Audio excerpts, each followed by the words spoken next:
Hello? Hello, is that Barry Makepeace? Yeah. Hello, I'm calling from the Central Bureau of Statistics. Have you got a minute to spare for me? What's it about? Well, I'm wondering, I'm helping to do some research, and you fit the profile of people we'd like to talk to. Would that be all right for you? What's it about? Well, I don't know if you've been following the news recently, Barry. No. Well, you see, what it is, on the news today it was reported that due to the credit crunch, the crime statistics have varied slightly. And it turns out that there's not been so many murders, but there's been more burglaries. And so the problem is that although obviously it's easy to jump to the conclusion that this is actually related to the credit crunch, people are complaining because there's no actual evidence that it's related to the credit crunch. Do you see what I mean? Yeah.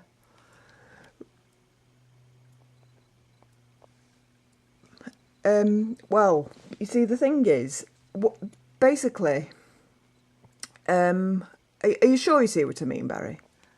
No, no, say it again. Well, you see, the thing is, I'm one of the team looking for evidence that the. Oh, right, you mean that, yeah, that burglaries, yeah, I got, yeah.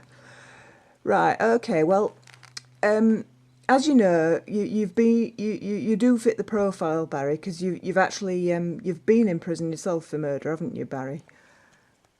Yeah, but it were a long time ago, though, like. Yes, I know, but you do it. Luckily, for you, well, depends how you look at it, I suppose. But it means that we're basically you fall into the category of people that we could ask to compile some research which would provide evidence that the changing statistics is linked to the credit crunch. Do you see what I mean? All right, yeah. Okay, so now then, Barry, you're actually on our. We've got three different types of list. I won't bore you with the details, but you do fall into our primary category of people to ask about this because you've actually done both murders and burglaries in your time, haven't you, Barry? Yeah. Right. Okay. Well, what I'd like to ask you, if you'll just bear with me, I've got a tick box that I've got to go down just a list of questions. Will that be all right? Anything you're not comfortable with, by the way, you're quite within your rights to just tell me to, whatever, off, and that's fine because this is purely down to you to say what as much or as little as you feel comfortable with. All right, yeah. Right now then, first of all, are you feeling the effect of the credit crunch in your personal and financial life? Would you say, Barry? Well, I'm doing all right as it goes actually because I've not got a mortgage, which seems to be a big, one of the things that causes people a lot of trouble. So, but then again, I've noticed that things are going up in the shops a lot, and well, actually, I'm on benefits, which hasn't changed, so that's all right. So I've not got a job to lose, if you get my meaning. I see. Yes. But the kids do always want expensive things, and well, let me think. I suppose I am affected by the credit crunch in a way because, well, my mother-in-law just keeps moaning about it all the time, and that drives me. That well, not so much me, but my wife gets really annoyed, and there's just a lot more stress in the house. I'd say yes. Right. Okay. Now, the other thing I needed to ask. Sorry, this was number one. I didn't see it. Have you since leaving prison for murder? By the way, have you returned to your life of crime at all? A bit or not at all? A bit, I should say. Really.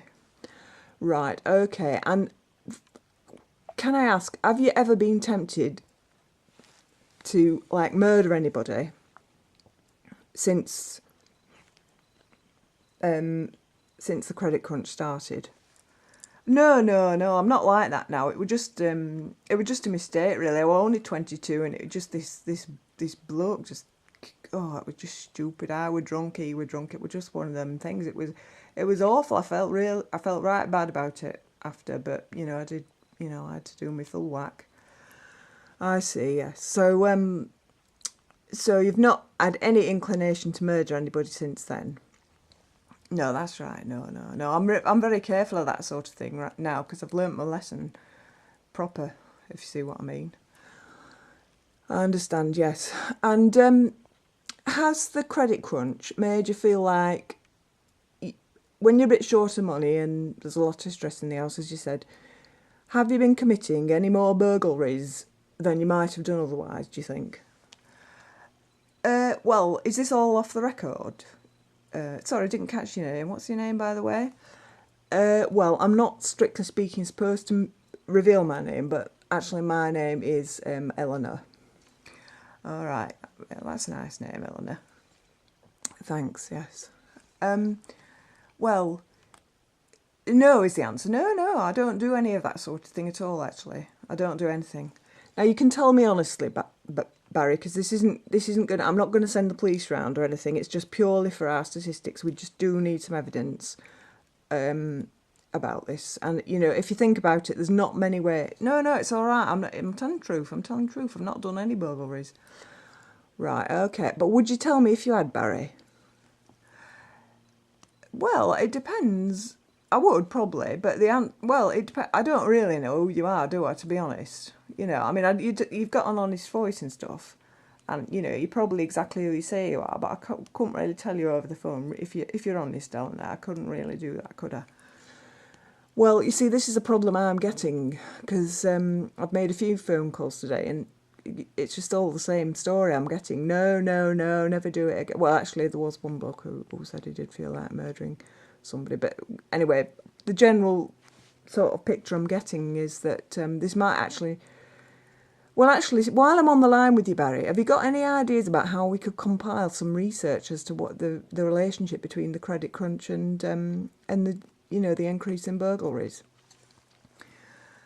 Oh, right, now you're talking. Well, I suppose it stands to reason, doesn't it? Because I suppose if people were if they haven't managed to meet their mortgage payments and they've lost their house or their job and they're starving or all that, I suppose you would put. I suppose what you might do is you might diversify. I suppose you might say. Yeah, well, you see, that's the thing we're trying to prove, Barry. Yeah, I suppose so. I mean, you could do both, I suppose. Just kind of, do overtime, do the murders, but then, do extra burglaries at night or something. I suppose so, yeah, but what wouldn't it be like one or t'other then? You don't think it would be like an either-or situation? Because that's what the statistics seem to suggest, you see, that the murderer, the people who would normally do murders, have sort of changed their MO, so to speak, as I think you... Sorry, I was going to say as you call it in the criminal fraternity, but I know you. Well, you know what I mean. Modus operandi. They might start doing something that they haven't really thought of before, purely to to make ends meet. All right, yeah. Because the truth is, there's not much money in murder. That is true. That is very true. Especially the one I did.